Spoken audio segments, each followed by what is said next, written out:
भूतों की दुनिया।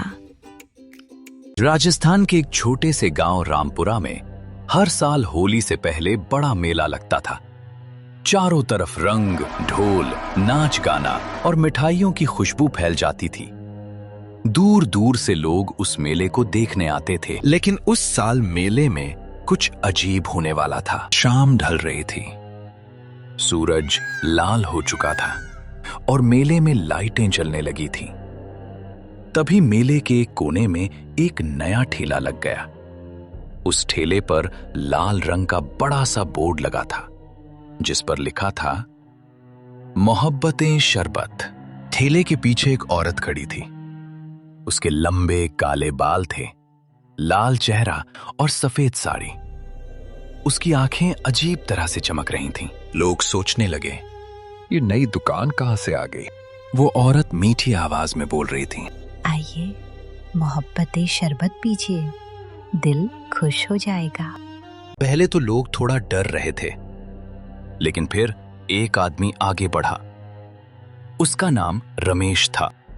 रमेश ने कहा, बहन एक गिलास दे दो। औरत ने मुस्कुराते हुए शरबत बनाया। शरबत का रंग गुलाबी था और उसमें से अजीब सी खुशबू आ रही थी। रमेश ने जैसे ही शरबत पिया, उसके चेहरे पर अजीब मुस्कान आ गई। वो धीरे से बोला, वाह, ऐसा शरबत मैंने कभी नहीं पिया। फिर वो उस औरत को घूरने लगा, जैसे किसी जादू में फंस गया हो। थोड़ी देर बाद वो चुपचाप उसी ठेले के पास बैठ गया। लोगों को लगा शायद उसे शरबत बहुत पसंद आया होगा। धीरे धीरे और लोग भी शरबत पीने लगे। लेकिन अजीब बात यह थी कि जो भी शरबत पीता वो ठेले के पास ही रुक जाता। रात होते होते ठेले के पास लगभग 10 लोग खड़े थे। सब चुप, बस उस औरत को देख रहे थे। उसी मेले में 2 दोस्त भी आए थे, अमन और सूरज। सूरज ने कहा, चल अमन, शरबत पीते हैं। लेकिन अमन ने उस औरत को ध्यान से देखा। उसने धीरे से कहा, मुझे कुछ गड़बड़ लग रही है। सूरज हंसने लगा।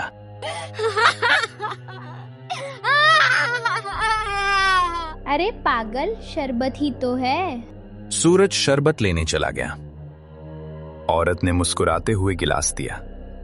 जैसे ही सूरज ने शरबत पिया, उसका चेहरा भी बदल गया। वो भी चुप होकर उसी औरत को देखने लगा। अब अमन को सच में डर लगने लगा। उसे लगा जैसे सब लोग किसी जादू में फंस गए हैं। अमन धीरे धीरे पीछे हट गया। रात गहरी होती जा रही थी। मेले में भीड़ कम हो रही थी, लेकिन मोहब्बतें शरबत के ठेले के पास खड़े लोग वहीं खड़े थे, बिल्कुल चुप। अमन छुपकर दूर से देख रहा था। तभी अचानक तेज हवा चलने लगी।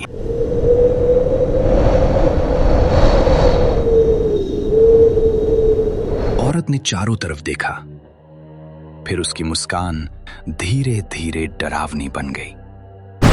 अचानक उसके बाल हवा में उड़ने लगे, बहुत लंबे हो गए। उसकी आंखें लाल चमकने लगीं और उसके पैर उल्टे हो गए।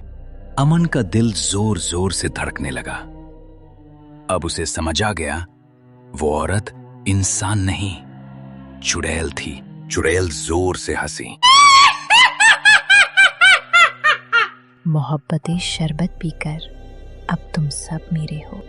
उसने हाथ उठाया। अचानक सारे लोग उसके पीछे चलने लगे, जैसे कठपुतली। वो उन्हें मेले से दूर जंगल की तरफ ले जाने लगी। अमन डर गया, लेकिन उसने हिम्मत की। वो धीरे धीरे उनके पीछे गया।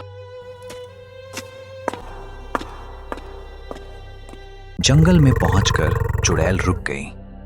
वो बोली, सालों से मुझे नई आत्माएं चाहिए थी और आज मुझे सब मिल गईं। अमन ने तुरंत एक पत्थर उठाया और जोर से चुड़ैल के ठेले पर फेंक दिया। ठेला गिर गया। सारी शरबत की बोतलें टूट गईं। जैसे ही शरबत जमीन पर गिरा, अचानक जादू टूट गया। लोग होश में आने लगे। चुड़ैल गुस्से से चिल्लाई, किसने किया ये? अमन डरते हुए सामने आया। चुड़ैल उसकी तरफ दौड़ी, लेकिन तभी सूरज ने भी हिम्मत की। उसने पास पड़ी लकड़ी उठाई और चुड़ैल पर फेंक दी। बाकी लोग भी जाग गए। सबने मिलकर चुड़ैल पर पत्थर फेंकने शुरू कर दिए। चुड़ैल जोर जोर से चीखने लगी। फिर अचानक वो काले धुएं में बदल गईं और हवा में गायब हो गईं। जंगल फिर से शांत हो गया। सब लोग डर से कांप रहे थे।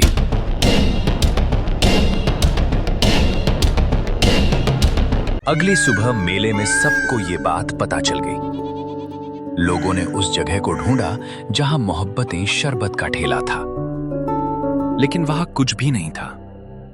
बस जमीन पर एक पुराना बोर्ड पड़ा था। उस पर लिखा था, मोहब्बतें शरबत फिर मिलेंगे, और उसके नीचे लाल रंग से एक निशान बना था। गांव के बूढ़े लोग बोले, वह चुड़ैल हर कुछ साल बाद मेले में आती है और लोगों को अपने जादू से फंसाती है।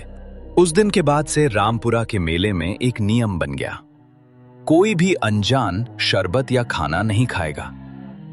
लेकिन कहते हैं कभी कभी रात के समय जंगल के पास से गुजरने वाले लोगों को एक मीठी आवाज सुनाई देती है, आइए मोहब्बतें शरबत पीजिए। और दूर अंधेरे में एक लाल ठेला चमकता हुआ दिखाई देता है।